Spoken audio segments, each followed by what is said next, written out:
주님 오세요. 정말 천년을 사는 것처럼 이 땅에 살아가는 모습이잖아요. 영영 죽지 않는 것처럼. 그런데 참 어르신들은 아마 더 그렇게 느끼실 거예요. 나도 17살 때부터 교회에서 설교를 시작했어요.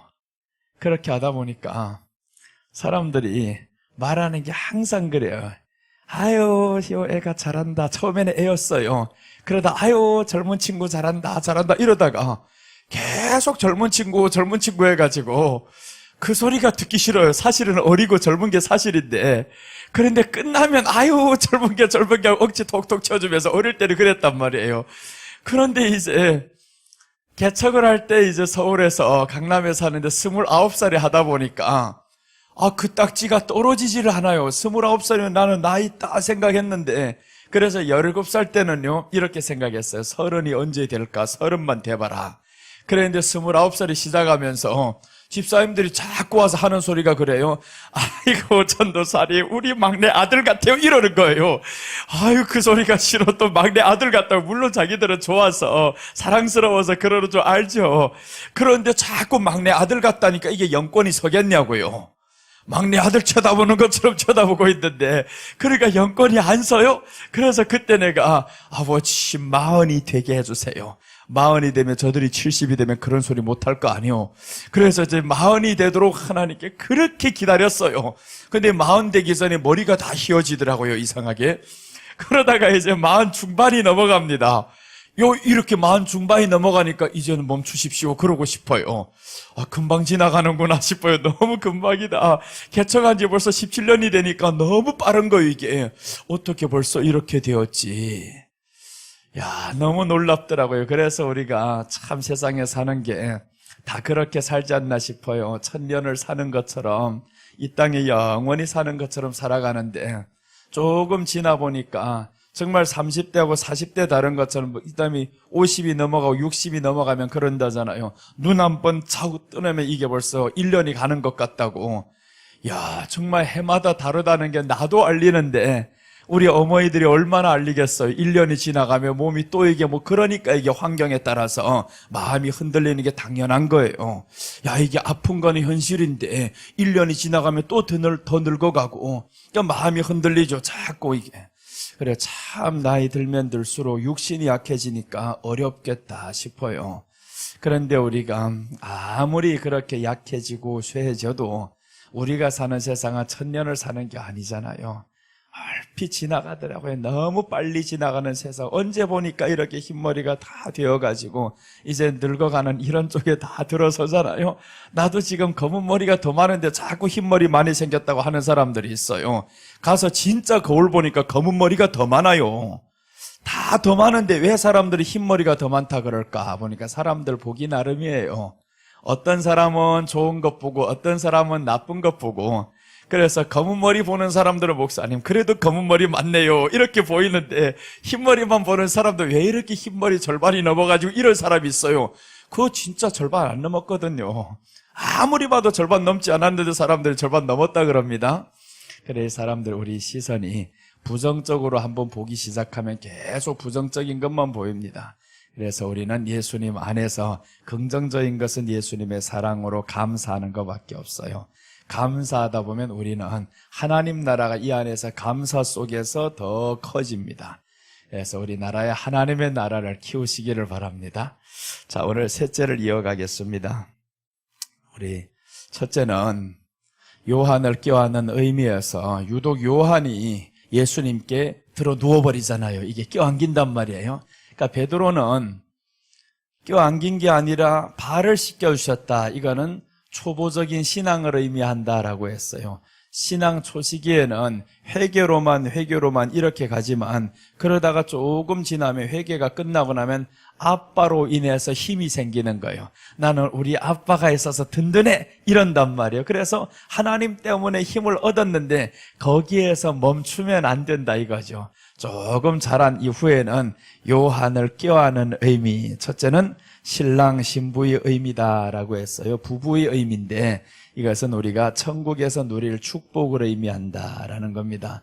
예수님이 우리 신랑이 되면 우리는 천국에서 누릴 축복이 있어요. 이 땅에서 가서 주여 해가지고 기도 응답만 받는 게 아닙니다. 주여 내 죄를 사해 주셔서 감사합니다. 죄 사함의 은혜로만 살아가는 게 아니다 이거죠. 죄 사함의 목적은 우리로 하여금 천국을 가게 하기 위해서 죄 사함이 있는 거예요. 그래서 이제 신랑 신부의 의미는 천국에서 누릴 축복을 의미한다라고 말씀드렸고요. 한 몸의 의미를 오전까지 말씀드렸습니다. 이것은 끊을 수 없는 관계다. 그래서 한 몸을 자꾸 부부간에 이렇게 결혼하는 사람들 가지고 창세기 2장 가지고 설교할 때 많죠. 이게. 창세기 2장의 내용은 그 부부를 말하는 게 아니라 그리스도와 교회에 대해서 설명하는 거예요. 그리스도와 교회에 대해서 하는 설명인데 끊을 수 없는 관계다라는 거. 우리와 예수님 사이는 끊을 수 없다. 그 우리는 누구냐? 교회된 우리를 의미하는 거예요. 교회된 우리는, 교회된 사람은 예수님의 머리다라고 인정하는 사람이 교회인 거예요. 그래서 우리는 반드시 교회로 성장이 돼야 됩니다. 교회당에 왔던 우리들은 이제는 교회가 돼야 된다라는 거죠. 그런데 어린이 신앙들은 밤낮 교회당만 왔다 갔다 하면 자기가 다 한 줄로 알고 있어요. 아니다 이거예요. 교회당이 존재하는 이유는 우리를 교회 만들기 위해서다라는 겁니다. 우리가 교회 만든다라는 것은 교회는 주인은 예수님이에요. 머리가 예수님이란 말이에요. 그래서 이제 이렇게 교회가 되면 끊을 수 없는 관계다라는 거예요. 한 몸의 의미는 그리스도와 교회가 한 몸이다. 끊을 수 없는 관계. 그래서 그런 교회를 예수님이 끝까지 지켜주십니다. 끝까지 지키시는 사람은, 내가 예수님을 머리로 삼고 살아가는 사람은 끝까지 지키는 거죠. 그래서 이런 사람들은 살아갈 때 어떻게 하냐면 감사하며 살아가고 기뻐하면서 살아가고, 항상 마음이 한결같으면요, 그럼 사는 게 너무 기뻐요. 근데 한결같은 분은 세상에 한 분밖에 없어요. 예수님 외에는 한결같이 사랑할 분이 없어요. 사람이 왜 살다가 다투다가 이렇게 하면 한결같지 않아서 그래요. 싸울 때 보면 항상 이런 말 하잖아요. 변했어 하잖아요. 변하긴 뭐 변했어. 감추었던 게 이제 나올 뿐입니다. 변한 게 아니에요. 사람은 원래 처음에 뒤집어 씌워가지고 그저 항상 자기 감추었던 거 좋은 것만 보이려고 하다가 어느 날 세월이 지나고 보니까 있는 모습 그대로, 내 모습 이대로 하는 거예요. 내 모습 이대로 나오다 보니까 꼬라지가 형편없는 거예요. 그래서 다툼이 일어나잖아요. 예수님의 모습은 그렇지를 않단 말이에요. 예수님이 이 땅에 오실 때는 봐봐요. 내 모습 이대로 했는데 초라한 모습으로 오셨는데, 하나님이신 이분이 초라한 모습으로 오셨어요. 왕이신 이분이 우리를 위해서 초라해지셨다가 점점 가면서 이분은 멋있는 것만 보이는 거예요. 야, 뒷모습만 봐도 예수님은 멋있어요. 가다가 이분이 우리를 위해서 죽는데요. 그런데 부활하셨어요. 승천하실 때 모습 한번 상상해봐요. 얼마나 멋있는가. 승천하실 때 예수님이 또 이렇게 말씀하네요. 너희가 본 그대로 내가 온다 하는 거예요. 본 그대로 온다. 그래서 이제 예수님이 구름을 타고 가서 올라가는 걸 보면서 사람들이 얼마나 놀라. 야, 구름 타고 간다. 구름 타. 이게 상상도 못할 일이죠. 우리가 제일 처음에 과학이 아직 발달되지 않았을 때 비행기가 뜰 때 누가 이게 뜰 줄로 믿었겠냐고요. 상상도 못하죠. 이 큰 물체가 어떻게 하늘에서 뜰 수 있겠냐고. 그런데 너무 감탄하면서 놀랐던 것처럼 구름 타고 올라가는 그 예수님 보면서 사람도 놀랐을 거란 말이에요. 근데 그 모습 그대로 올라간다는, 내려온다라는 겁니다. 그러니까 예수님은 우리가 상상하는 것보다 점점 좋은 모습만 보이는 거예요. 근데 하늘나라에 딱 가버렸더니 이 예수님이 누구냐? 전능하신 하나님임을 그때 우리가 알게 됩니다. 지금은 우리가 전능하신 하나님을요 믿지 않아요. 그래서 말로만 하나님 전능하십니다, 하나님이 창조하셨습니다 이러지 실제로는 믿지 않습니다. 나도 마찬가지 믿지 않아요. 그런데 언제 믿어지는, 우리는 지식으로만 지금 믿기를 원하고 있는 상태. 진짜 믿어지는 건 언제 믿어지냐 봤더니 계시록 4장에 가보니까 믿어지는 거예요. 천국에 가서 이 사람들이 면류관을 받았던 거 다 바칠 수 있는 이유가 뭐라고 고백하냐 하면요, 거기에서 예수님을 딱 만났는데 창조주 하나님이라 만물이 하나님으로, 예수님으로 인해서 창조가 되었다라는 거예요. 그때 진짜로 믿어지는 겁니다. 너무 놀라운 거죠. 창조주 하나님이 믿어진다는 게. 그래서 우리는 아직까지는 거기 믿냐고요? 못 믿어요. 누구도 믿는 사람 없습니다. 창조주 하나님을 믿는다라고 하면 아예 말하는 대로 바로 다 이루어지는 거예요. 예수님이 왜 말했을 때 바로 이루어졌을까요? 이 땅에 와서 예수님은 선포하신 대로 이루어졌습니다. 왜 그러냐면 창조주의 그 하나님이 창조주가 바로 와버리니까 창조주 하시는 대로 되는 거예요. 그런데 창조주를 믿는 믿음이, 예수님이 요구하는 믿음은 크지를 않아요. 겨자씨만한 믿음만 있으라라고 하잖아요. 이 겨자씨만한 믿음은 창조주에 대한 겨자씨만한 믿음인 거예요. 구원에 대한 믿음이 아닙니다.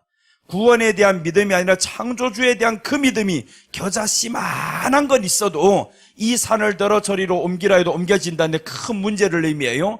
엄청난 큰 문제를 할지언정 네가 겨자씨만한 믿음, 보이지 않을 만한 요 믿음만 있어도 옮겨진다라는 거예요. 그래서 창조주 하나님이 얼마나 위대하신가. 우리 찬양 어릴 때 이런 찬양을 많이 했어요. 위대하고 강하신 주님, 이 찬양을 많이 했단 말이에요. 위대하고 강하신 주님 찬양할 때는 좋았는데 정말 하나님을 강하신 주님이다, 위대하신 주님이다 믿었냐? 믿질 않아요. 그래서 우리는 계속 기도하는 바가 하나님의 전능하심을 내 마음속에 믿어지게, 현실로 믿어지게 도와주세요. 그래서 기도 응답이 필요한 거예요. 기도 응답이 필요한 이유는 나를 위해서가 아닙니다. 하나님의 전능하심을 기도 응답 받을 때마다 놀라는 거예요. 너무너무 놀라요. 그래서 기도 응답 받을 때 우리는 여기에서 감사하지 말라고 했죠. 멈추지 말라고. 하나님이 주신 분으로 해서 감사한데 이분을 알아가는 거예요. 와, 기가 막히다. 그러면 이제 이분을 알면 알수록 우리는 이 땅에서 살아가는 게 두려워 안 하는 거죠. 두려움이 떠나갑니다.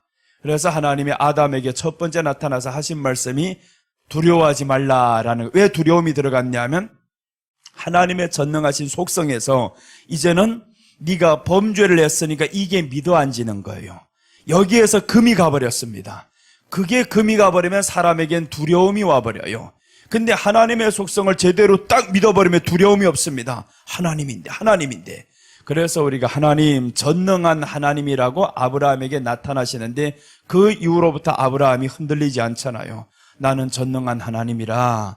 아브라함이 하나님을 믿어서 떠났을 때 그 전능한 하나님을 믿은 게 아니에요. 그저 하나님을 믿고 떠나갔습니다. 여호와의 말씀을 믿고 따라 이렇게 해서 나오고 믿고 했는데 그렇게 믿었던 이 믿음은 계속 흔들리잖아요. 흔들리는데 전능한 하나님을 딱 만나고 나니까 그때부터는 믿어지는 거예요.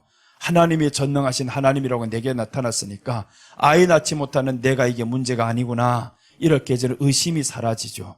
자, 그래서 우리는 전능한 하나님을 믿음으로 이제 가야 되는데 이 땅 위에서는 그 믿음이 겨자씨만큼만 생겨도 좋은 거예요. 그런데 이제 하나님 나라에 들어가 버리면 요거 한번 보고 갑시다. 감탄하고 갑시다. 계시록 4장 11절 한번 보겠습니다. 자, 우리 계시록 4장 11절 한번 찾겠습니다.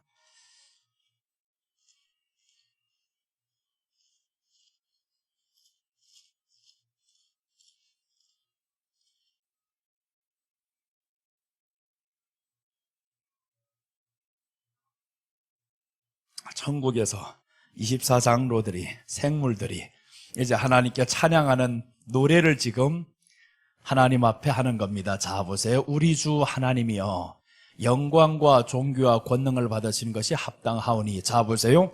영광, 존귀, 권능 받으시는 것이 합당합니다 라고 했죠. 합당한 이유를 밑에다 설명합니다. 왜 합당하냐? 자, 보시면 주께서 만물을 지으신지라 만물이 주의 뜻대로 있었고 또 지으심을 받았나이다. 이제 가보니까 창조주를 확실히 알았어요. 창조주를 확실히 알고 나니까 사람들, 이게 알아지면 그때부터 우리가 다스리는 권세가 있어진다라는 거예요. 다스리는 권세. 자, 이제 다스리는 권세, 이것 가지고 여기를 들어갑니다. 공유함의 의미. 이 공유한다라는 것은 서로 나눈다라는 거잖아요. 서로 나눈다, 이 공유한다, 당신 것은 나의 것이고 내 것은 당신 것이고 이렇게 공유하는데 오늘 요한을 껴안은 의미, 여기에서는 공유함의 의미가 있다라는 거예요. 끊을 수 없는 관계이지만 이제는 공유한다. 이 공유라는 말씀은 함께 누린다라는 뜻입니다. 함께 누림을 의미한다라는 거예요.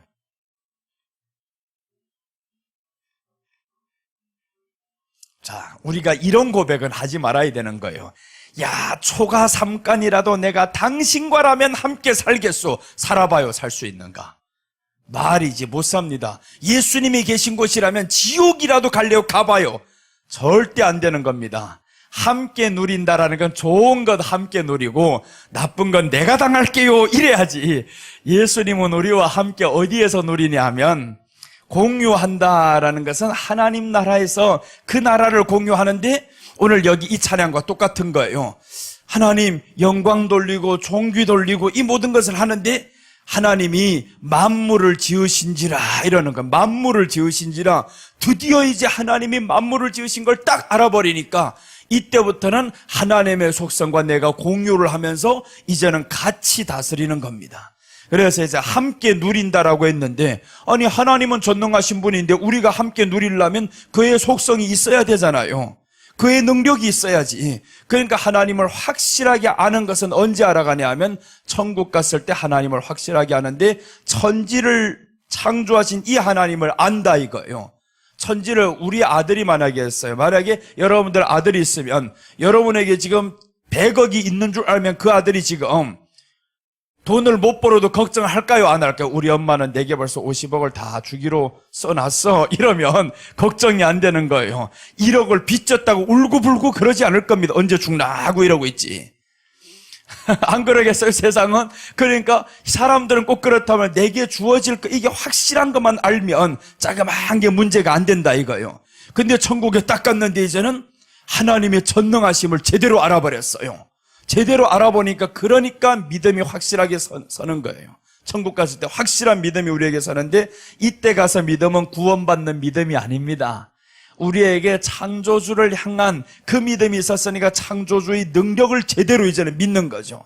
그러니까 그 믿음이 딱 들어와 버리니까 겨자씨가 아닙니다. 이제는 창조주의 능력 그대로 천국 가보니까 감탄이 되는 겁니다. 감탄. 야, 정말 그 능력이 대단한 걸 알면 감탄이 될 거예요. 우리 조상 중에 누가 하나 나라 살린 사람이 있으면 감탄이 될 겁니다. 이야, 내가 이런 가문에서 태어난다는 게 영광이요 하고 난리 날 거란 말이에요. 그런데 우리가 하나님이 창조주임을 확실히 알아버리면 그분이 누리는 것 함께 누린다. 이 엄청난 상상할 수 없는 이 축복을 계시록 20장 6절에서 말씀합니다. 계시록 20장 6절 한번 우리가 찾아보겠습니다. 함께 누림의 개념인데, 계시록 20장 6절.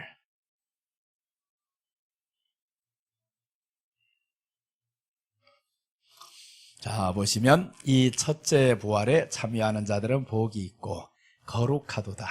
둘째 사망이 그들을 다스리는 권세가 없고 도리어 그들이 하나님과 그리스도의 제사장이 되어 1000년 동안 그리스도와 더불어 왕노릇하리라.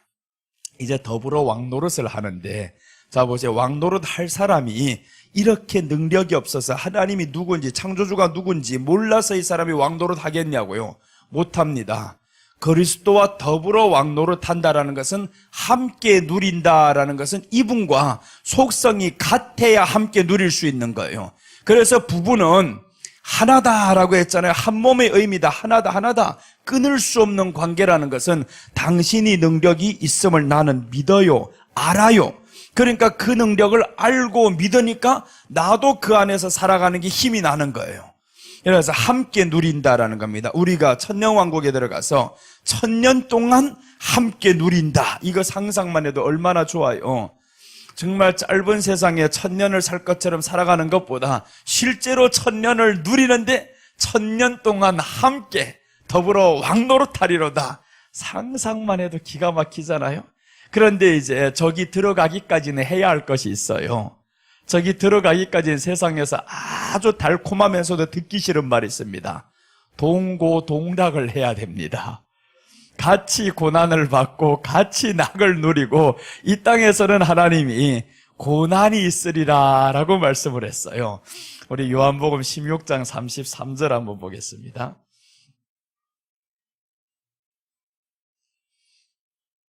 요한복음 16장 33절 보시면 이것을 너희에게 이르는 것은 너희로 내 안에서 평안을 누리게 하려 함이라. 세상에서는 너희가 환난을 당하나 담대하라. 내가 세상을 이겼노라 라고 했어요. 예수님 세상을 이겼으니까 우리는 지금 뭐라고 하는 거예요? 환난을 당하나 하는 거예요. 환난을 당하나 두려워하지 말라라고 하죠.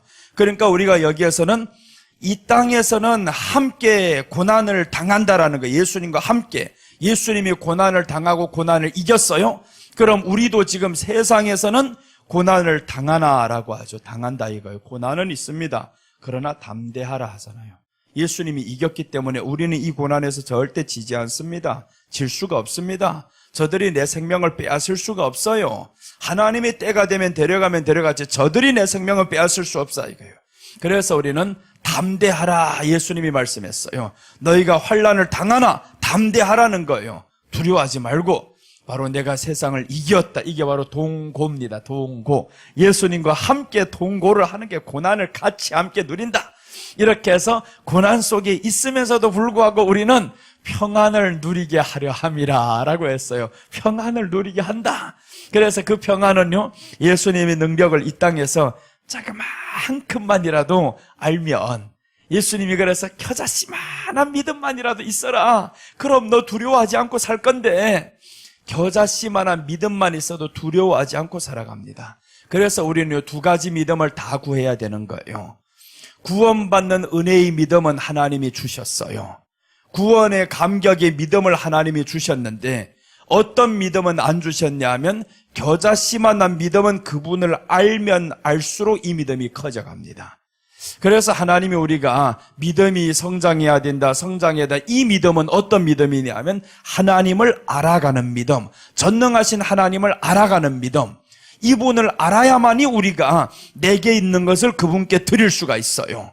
아브라함이 마지막에 하나님을 네가 이제야 나를 경외하는 줄 알았노라 했을 때 여기에 경외는요, 하나님에 대한 사랑이 아닙니다. 구원에 대한 은혜가 아닌 거예요. 거기에 보니까 하나님이 전능하신 분을 이분이 제대로 알아버렸어요. 그 전능하신 분이 내게 이 아들을 주셨어요. 그러니까 전능하신 분에게 이것을 드리는 건 지극히 당연하다, 영광으로 생각하는 겁니다. 아들을 바치라고 했다고 독생자 하나밖에 없는, 독자 하나밖에 없는 거 아까워서 드린다고요? 그건 네 생각이고 지금 그 전능하신 하나님을 아브라함은 알아갑니다. 이 알아가니까 그분이 내게 요구하는 것은 영광인 거예요. 영광, 지극히 큰 영광. 이 아들을 지금 달라고요? 그래, 알았어요, 알았어요. 그 고백이 바로 새벽에 일어나서 아들을 묶어가지고 가는 겁니다. 새벽부터 일어나갈 준비를 하는 거예요. 하나님 드디어 내게 요구하셨어요. 아들을 요구하셨어요. 그러다가 3일길 가다가 아들이 말하잖아요. 아빠, 다 보니까 재물이 없는 것 같아요. 재물이 어디요?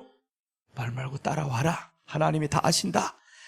따라가는데 3일길 가다가 애가 물어볼 때 신경 안 써요. 빨리 가자, 빨리 가자, 빨리 가자.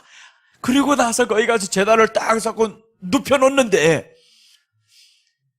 아브라함 보세요. 2번 다시 생각 안 합니다. 여기에 멈추지를 않아요. 내리려고 하잖아요. 바로 칼을 들어가지고 내리려고. 하나님이 보니까 야 아브라함아, 아브라함아, 네가 이제 나를 경외하는 줄 알았다라는 거예요. 이제 나를 경외한다. 이 경외는 네가 전능하신 나를 이제 믿는다, 그 말이죠.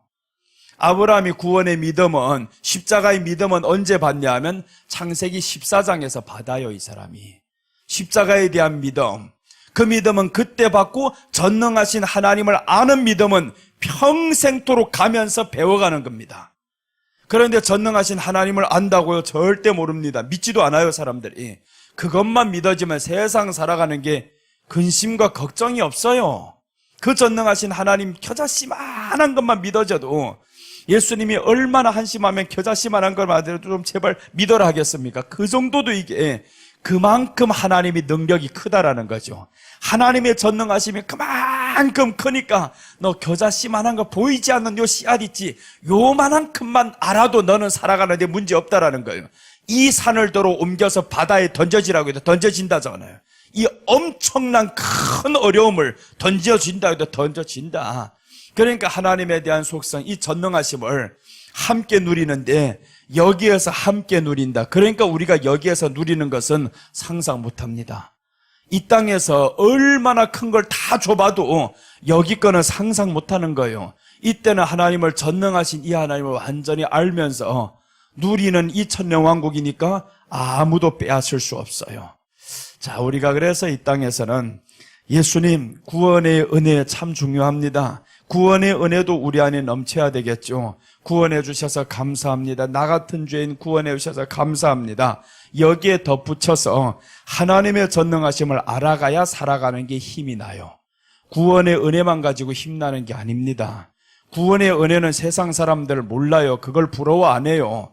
저들이 부러워하는 바는 우리 안에 하나님의 능력을 믿는 이 믿음, 이 믿음으로 인해서 저들은 그 믿음이 없잖아요. 자기 힘으로 살아가야 되는데 우리는 하나님의 전능하심을 날마다 믿어지고 알아가고 이렇게 하다 보면 저들이 놀라는 거죠. 이야, 저 사람들 건드리면 안 돼. 십자가 믿는 우리가 아닙니다. 십자가 믿는 사람들 초라하게 밤낮 주여 용서해 주옵소서. 그저 용서만 구하다 보니까 언제 능력대로 살아갑니까?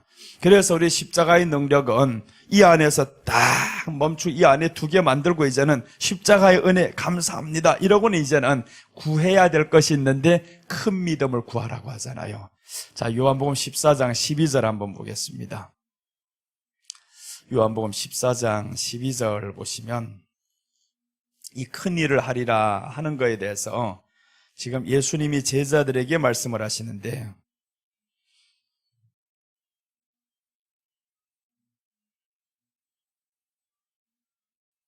자 보세요. 여기에서 내가 진실로 진실로 너희에게 이르노니 나를 믿는 자는 나의 하는 일을 저도 할 것이요 또한 이보다 큰 것도 하리니 이는 내가 아버지께로 감이라 라고 했어요. 예수님을 믿는 자, 나보다 더 큰 일을 한다라는 거, 이거는 구원과 상관이 없잖아요. 구원과 상관이 있는 일이 아닙니다. 일인 거예요. 일. 내가 하는 일보다 너희가 더 큰 일을 한다라는 거예요. 나를 믿는 자. 그래서 우리에게는 두 가지 믿음이 있다고 했어요. 하나는 하나님이 주신 믿음은 구원의 믿음이에요. 은혜로 구원받는 이 믿음은 우리가 하나님을 그 안에서 말씀 안에서 은혜를 받으면서 죄인된 모습을 돌아보면서 하다 보니까 이 은혜는 감격 속에서 있지만, 그러나 이 믿음만 가지고 아니야. 이제는 큰 믿음을 구해서 나보다 더 큰 일을 하는 이 믿음을 구해라 하는 거예요. 이 믿음. 그래서 예수님을 알아야 되는 겁니다. 예수님이 그래서 마지막에 어떤 신분으로 죽냐 하면 보세요. 신분으로 죽는 거 보면 사람들이 예수님을 이제는 더 이상의 목수의 아들이라고 안 합니다. 처음에 예수님이 왔을 때 사람들이 목수의 아들이라 그러죠. 에이, 나사렛에서 무슨 선한 것이 날 수 있겠냐 하면서 예수님을 조롱한단 말이에요. 그러다가 이제 대충 알아가는 시점이 마태복음 16장인데 그때 이제 베드로가 말하는 거예요. 주는 그리스도시요 하는데 뒤에 나오는 것이 하나님의 아들입니다 라잖아요. 하나님의 아들입니다. 이 고백을 한다는 건 기가 막힌 고백, 이게 신앙 고백이 아닌 거예요. 이분에 대한 속성을 알아가는 겁니다.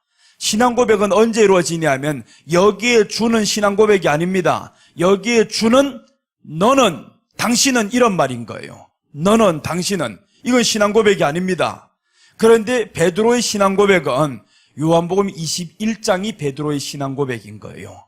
거기에서는 이 사람이 주여라고 하면서 내가 주를 사랑하는 줄 주께서 아십니다라고 하는 그 주는 퀴리오스, 주인, 이런 뜻입니다. 주인, 창조자, 나는 당신의 종, 이런 뜻이란 말이에요. 그러니까 거기에서 신앙 고백을 하지 마태복음 16장은 신앙 고백이 아닌데 뭐냐? 하는 일을 3년 반 동안 보니까 하나님인 거예요. 이분이 하나님이야. 그리스도 메시아야. 이걸 확실히 알아버렸어요. 그걸 안다고 해서 구원받는 게 아니잖아요. 요걸 알면 다 떠나갑니다. 언제 떠나가냐? 이분이 실망스럽게 놀 때, 이분이 하나님이라고 봤는데 처참하게 잡혀가서 죽거든요. 그러니까 실망하는 거예요. 떠나가는 게 지극히 당연하잖아요. 예수님이 죽어버리는데 하나님이 어떻게 죽을 수 있냐고요. 사람에게 처참하게 끌려가면서 어떻게 매 맞으면서 손을 하나도 안 대고, 그건 사랑이 있다 쳐요. 조롱하는 사람들 때문에 왜 안 내려오냐고. 그러니까 실망이 한 번, 두 번 계속 이어지는 거예요. 내가 믿는 이분이 전능하신 하나님인데, 아니 하나님이란 분이 어떻게 이렇게 사람에게 꼼짝 못하고 잡혀만 가냐. 그래서 이제 가다 보니까 누구 나오냐 하면, 어떤 사람이 성격이 급한 사람이 있어요. 칼을 뽑아가지고 말고의 귀를 잘라버렸잖아요. 이런 배신자 같은 게, 이게 누구냐? 예수님께 지금 예수님이 잡혀가는 상황이에요.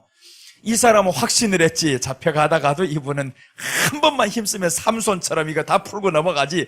이런 생각이 벅찬 마음이 있는데 가면 갈수록 처참한 거예요. 살집이 떨어져 나가고 피가 뚝뚝 흘리고 못 박히면서 옷을 다 벗김당하고 온갖 망신을 다 하는데도 이분이 꼼짝 못하고 결국 마지막에 죽어버렸어요. 그러니까 베드로 제자들이 실망스러운 거예요. 하나님, 이런 분이 하나님이에요? 실망스러워서 결국에 딱 가서 다 문을 꽁꽁 잠그고 있잖아요. 그러니까 부활했다 뭐 아유 듣고도 싶지 않아요. 그 소리를. 뭐 부활은 뭐야, 이미 다 죽었어, 이렇게 되어버렸는데, 그래서 문 잠그고 있을 때 예수님이 들어와 버렸을 때 그 믿음이 회복된 거예요. 와, 진짜 맞다, 진짜 맞다. 그렇게 해서 이분이 다시 한번 부활한 것 보니까 야, 소망이 생겨버렸어. 또 그때 이제 진짜 신앙 고백이 나옵니다. 도마가 이때 진짜 신앙 고백이 나와요. 주님이 다시 부활하셨을 때 그 자리에 도마가 없었는데 다시 두 번째 딱 나타날 때 도마 보고 만져봐라 하니까 이때는 전능하신 하나님을 믿었어요. 이분이 나를 위해서 죽은 게 확실하구나, 우리를 위해서 죽은 게 확실하구나, 부활하셨다? 그러니까 도마가 그때 주여라고 하는 겁니다. 주여. 이제는 그 고백이 나왔어요. 그 이후로부터는 우리에게는 그 주여 고백을 했으면 그때부터 따라오는 믿음이 있어야 되는데 능력을 행하는 믿음이 따라오잖아요. 그래서 사람들이 베드로가 나아가서 3,000명 전할 때 사람들이 돌아왔었죠. 여기가 끝이 아닙니다. 베드로 그림자만 스쳐 지나가도 사람들이 고침받는 거예요. 이거는 그 한 사람의 능력이 아니에요. 하나님이 보여주신 거예요.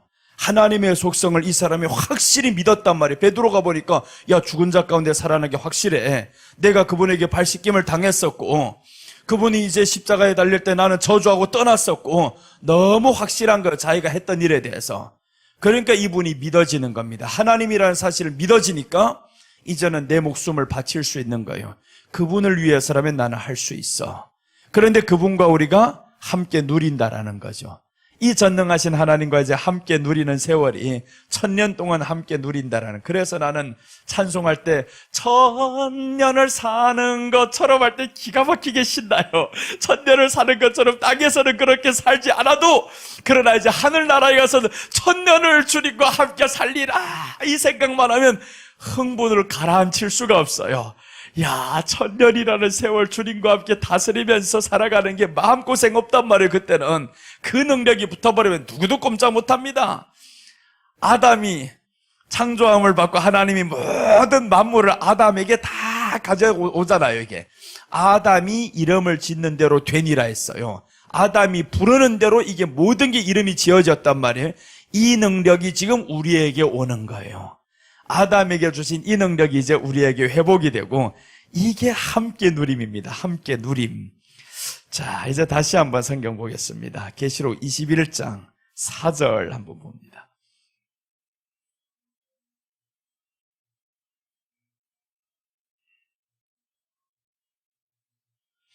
(21장 4절) 보시면 모든 눈물을 그 눈에서 닦아주시니 다시는 사망이 없고 애통하는 것이나 곡하는 것이나 아픈 것이 다시 있지 아니하리니 처음 것들이 다 지나갔음이로라.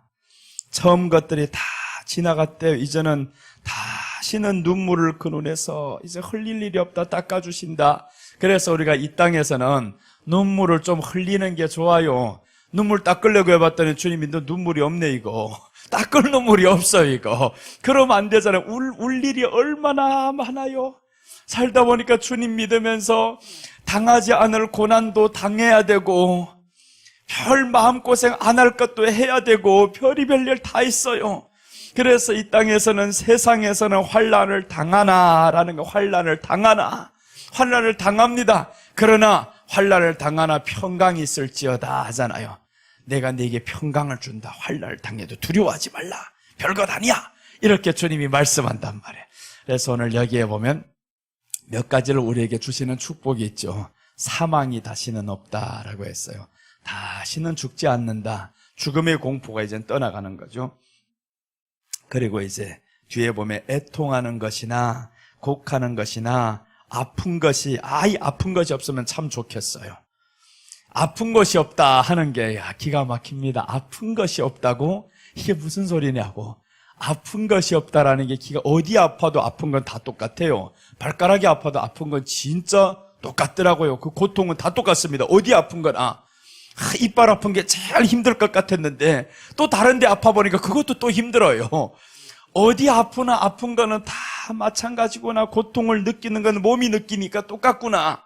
그런데 하나님은 아픈 것이 없고 라고 했는데 세상은 다 마지막에는 아파서 죽어요. 다 아파서 죽는다면 어느 한 사람도 아프지 않고 죽는 사람이 없어요. 구약의 성도도 늙어서 죽었더라 라는 사람들 있죠. 왜 늙으면 힘이 없어져 죽잖아요. 기가 다하여 죽었더라. 그것도 고통입니다. 기가 다 빠져가지고 나르해가지고 꼼짝 못 해봐봐요. 그것도 똑같아요. 결국에 죽음은 다 고통스러운 거구나. 그런데 죽음이 없다잖아요. 사망이 다시는 없고 눈물도 닦아주시고 이렇게 우리가 그곳에서 눈물 없는 곳에서 사망 없는 곳에서 천년을 사는데 천년 살고 끝나냐? 그게 아닙니다.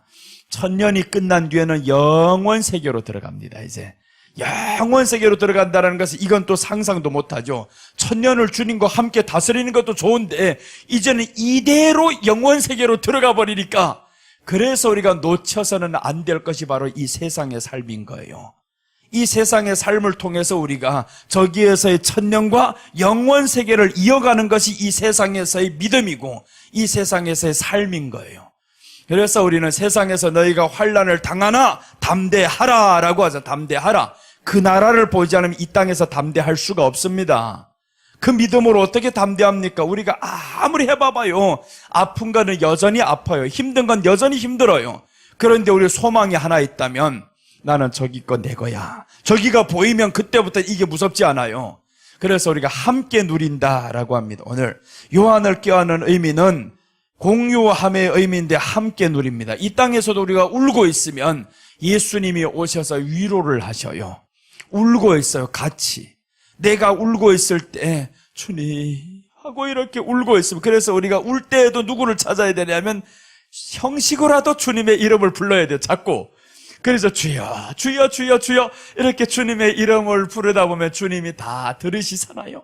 주님이 듣고 우리 힘든 상황도 알고 아픈 상황도 알고 고난의 상황도 알고 다 안다 이거예요.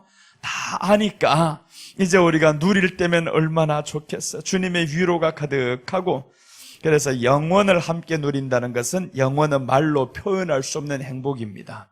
영원이라는 것은 말로 표현이 안 됩니다. 어떻게 표현할 수가 없어요.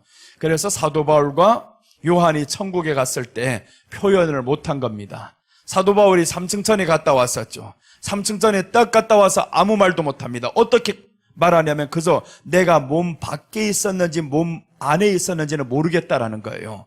모르겠는데 셋째 하늘에 갔다 왔다 요 정도입니다. 더 이상 말을 못하는 거예요. 그 천국의 세계를 보니까 와 근데 너무 반짝반짝 하다가 이렇게 반짝반짝만 하다가 끝나는 감정이 있었죠. 이전에 그런 감정이 반짝반짝만 하다가 끝나는 거예요. 그거 반짝으로 표현이 안 된다 이거. 사람이 말로는 표현할 수 없는 그 하늘나라의 영광, 그 하늘나라의 영광을 우리가 들어갔을 때 이 땅에서 그것을 위해서 우리는 살아가는데 그래서 함께 누린다라는 그 영원, 상상할 수 없는 표현할 수 없는 그 영원 속에 들어가는 그 아름다움을 생각한다면 잠깐의 고난, 요 잠깐의 고난은 우리가 겪는 것을 기쁨으로 생각하라는 거예요. 그래서 너희가 세상에 환난을 당하나 담대하라. 우리 주님이 위로를 하시잖아요. 자, 이제 하나 더 보겠습니다. 계시록 21장 9절 한번 봅니다.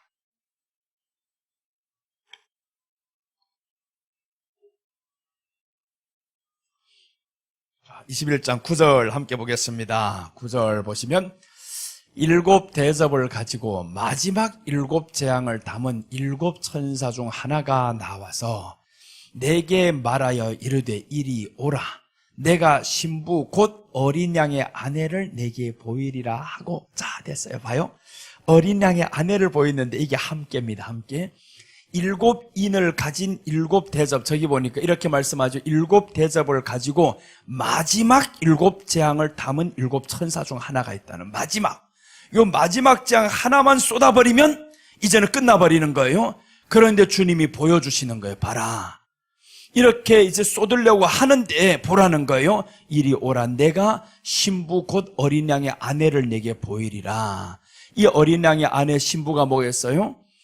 땅에서 신부단장을 잘한 사람들과 그 다음에 저기에서 이미 신부단장 잘해서 들어가는 사람들, 이 사람들을 보여주는 거예요. 요한에게 이 신부단장을 잘한 어린 양의 아내를 보니까 요한이, 와, 이제 뒤에 보세요. 10절 기가 막힙니다. 요한이 보면서 아내를 이제 내게 보입니다. 성령으로 나를 데리고 크고 높은 산으로 올라가 하나님께로부터 하늘에서 내려오는 거룩한 성 예루살렘을 보이니, 이 거룩한 성 예루살렘이 뭐겠어요? 지금 앞에 9절에서 말씀했었죠. 신부단장 잘한 이 아내를 내게 보이리니 라고 했는데, 보여, 내게 보일게 했는데 그 아내를 지금 보이는 거예요. 이 아내를 보는데 누구냐 봤더니 하늘에서 내려온다는 거야. 하늘에서 거룩한 성 예루살렘이 내 보이니 합니다. 아내를 보인다는데 예루살렘이 보인다는 거예요. 그러니까 예루살렘이라는 것은 구원받은 성도를 의미하는 거예요. 얼마나 아름답고 얼마나 좋으면 구원받는 성도들 모습.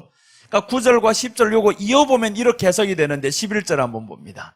11절 보시면 하나님의 영광이 있어 그 성의 빛이 지극히 귀한 보석 같고 벽옥과 수정같이 맑더라. 요거 9절만 빼면 예루살렘 보고 나와지 이러는 거예요. 반짝반짝 반짝반짝 이 소리를 하는 거예요. 그분이 만약에 계시록을 알았더라면 그렇게 말 안 합니다.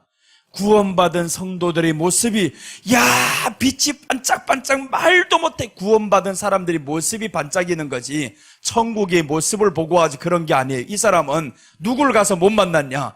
어린 양의 신부 요 아내를 예수님이 보여 안 준 거예요. 그러니까 이 사람들 때문에 지금 빛이 나는 이 현실을 모르니까, 그러니까 천국에 가서 보석으로만 된 줄로 알고 있어요. 보석으로만 된 줄로 알고 있는데 그게 보석으로 된 게 아닌 거예요. 그 보석이 누구냐면 예루살렘 성이 보석이고, 예루살렘 성은 누구냐? 어린 양의 아내가 예루살렘 성인 거예요. 예루살렘 성. 그래서 우리가 천국 가면 이렇게 귀한 존재가 된다라는 겁니다. 엄청난 귀한 존재, 하나님의 영광이 있어 그 성의 빛이 지극히 귀한 보석 같고 벽옥과 수정같이 맑더라. 이 예루살렘 성인데, 예루살렘 성이 보니까 하늘에서 내려오고 있잖아요. 내려오는데 이게 보니까 어린 양의 아내인 거예요. 한번 9절부터 여러분들 한번 자세히 이렇게 뜯어봐봐요. 아닌가?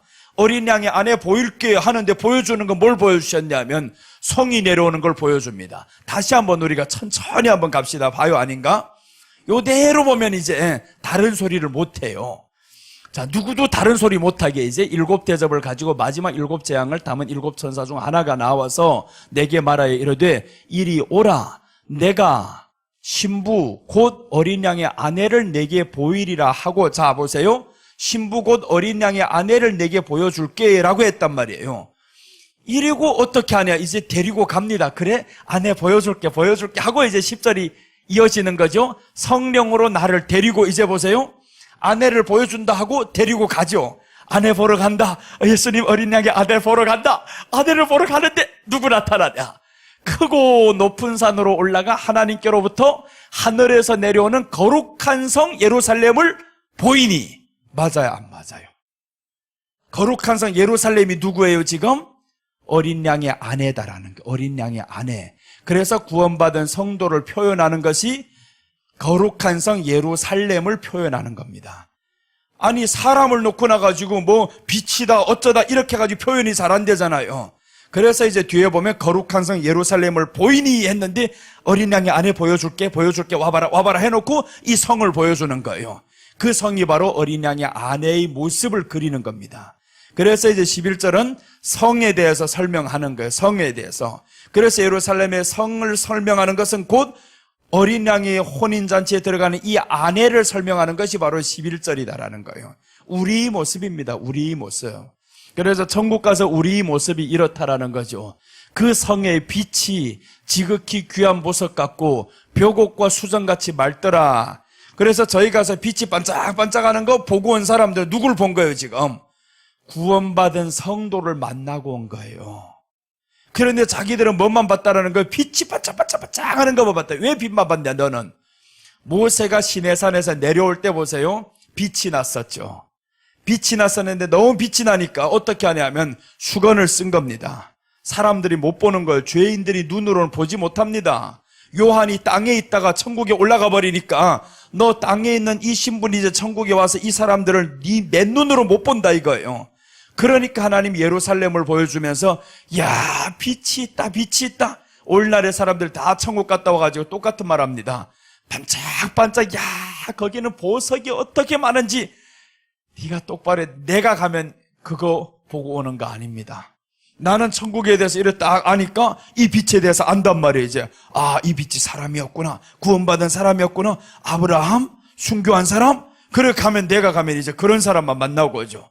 그래서 아버지 내가 한번 가서 그 빛을 보고 오리다. 이렇게 해서 가서 보면 나는 사람을 만나고 왜냐면 난 저기를 아니까 이제 말씀을 통해서 아니까 모르면 이렇게 빛을 보고 오는 거예요. 빛만 보고 와가지고 와 좋아 이러고 있단 말이에요. 그런데 이 빛의 설명이 구원받은 우리를 설명하는 거예요 지금. 우리가 이런 모습이다라는 것을 설명하니까 이 땅에서 우리가 저렇게 될 것을 보면 이 땅의 고난이 고난처럼 여겨지겠냐고요. 다 이기죠. 그래서 계시록이 언제 기록이 되냐 하면 네로 황제 박해 아래에 있을 때 기록이 됩니다. 네로 황제 박해 아래에 있을 때는 사자를 굶겨놓고 원형 경기장에 사람들 쳐놓고 그래서 이 사자들이 굶은 사자들이 와서 확 먹어버리는 거예요. 그럼 목 툭 떨어져 나가고 그래서 결국에 사람들이 죽는 거 보세요. 거기에 원형 경기장에서 죽을 때 보니까 목이 떨어졌는데 웃고 죽잖아요. 웃으면서 죽어요. 그 네로 황제가 미쳐버리잖아요. 어떻게 사자가 뜯어버리는데 죽이는데도 사람들이 웃을 수 있냐고 믿어진다 웃을 수 있냐고 이때 계시록이 기록되면서 저들에게 증거가 됩니다. 요한의 제자가 폴리갑인데 이 폴리갑이 화형을 당하는 거예요. 화형을 당할 때 계시록에 대해서 확실히 알고 폴리갑에 의해서 이게 기록이 됩니다. 그러니까 이 사람은 계시록에 대해서 너무 잘 알고 야 계시록의 이 모습이 바로 우리 모습이었구나 너무 확실하게 알기 때문에 고난을 당하나 환난을 당하나 담대하라 이 말씀인 거예요. 그래서 우리 이런 배경을 조금만 알면 성경에서 고난을 당하나 환난을 당하나 담대하라는 말씀을 알 수가 있어요. 그래서 계시록이 마지막 때는 열려지는 이유가 큰 환난이 이제 오거든요. 엄청난 환난이 오는데 계시록이 확실히 열려지면 그 나라에 가서 살게 될 우리 모습을 보니까 환난이 별것 아닌 거예요. 웃으면서 죽을 수 있어요. 다니엘이 새 친구, 다니엘이 사자굴에 들어가고 이게 다 뭐냐 하면 그분의 모습을 보는 거예요. 그 나라의 모습을 보니까 불 속에 들어가는 거죠. 불 속에 들어갔더니 세상에 예수님이 그 가운데서 같이 돌고 있잖아요. 그래서 이 말씀은 마지막 대환란 때 우리가 환란 속에 들어가도 예수님이 너희와 함께 있으리라 라는 겁니다. 우리와 함께 있어요. 그분은 세상 끝날까지 내가 너희와 함께 있으리라 라고 하셨잖아요. 그 함께가 이제 대환란 속에 함께라는 그 엄청난 기적을 우리가 체험하게 됩니다. 그래서 이 땅에서 함께 누린다라는 것은 고난 속에서도 예수님이 함께 하시고 그리고 함께 하시니까 이제는 우리는 담대하라라고 하는 것이고 이 함께 누리는 것은 천국 가서 누리게 될 우리가 영원한 축복 이 엄청난 축복을 생각하면서 오늘도 승리하시기를 축복합니다. 그 나라를 생각하면 기뻐요. 가자 너무 좋잖아요. 그 나라 확실히 믿어지고 아직은 내가 조금밖에 몰라요. 그 나라. 그래서 한번 가보고 왔으면 나도 좋겠어요. 그런데 가보려고 하니까 우리 주님이 내게 그러는 것 같아요. 보지 않고 믿는 게 복이다. 그러니까 성경에 그랬잖아요. 누가 그럼 내게 보여주세요 라고 하는데 도마가 자꾸 보여달라고 하니까 너는 보고 믿으나 보지 않고 믿는 자는 더 복이 있다라고 했어요. 그래서 받을 바는 더 큰 복 받겠습니다. 그래죠. 더 큰 복 받아야지. 작은 것 가지고 큰 능력 행하는 거 낫잖아요. 큰 걸 보고 와가지고 아무것도 못하고 있으면 되겠냐고. 그래서 우리는 비록 보지 못하였으나 말씀을 통해서 나는 주님을 믿습니다. 이렇게 환난과 고난이 우리 앞에 있을지언정 이기시기를 주님의 이름으로 축복합니다. 기도하겠습니다. 하나님 아버지 감사드립니다. 아버지, 오늘 이렇게 함께 누림에 대해서 요한이 예수님께 껴안긴 그 모습을 보면서 아버지여 공유함의 의미를 살펴보았었는데, 예수님이 누리는 모든 것을 우리가 함께 누릴 수 있는 이 엄청난 축복 생각하면서 이 시간을 주님 앞에 드립니다. 주여, 이 땅 위에서는, 세상에서는 환난을 당하나 담대하라고 하셨습니다.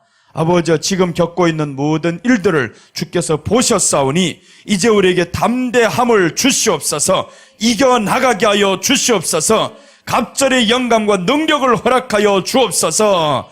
감사를 드리며 다시 오실 예수님의 이름으로 기도드립니다.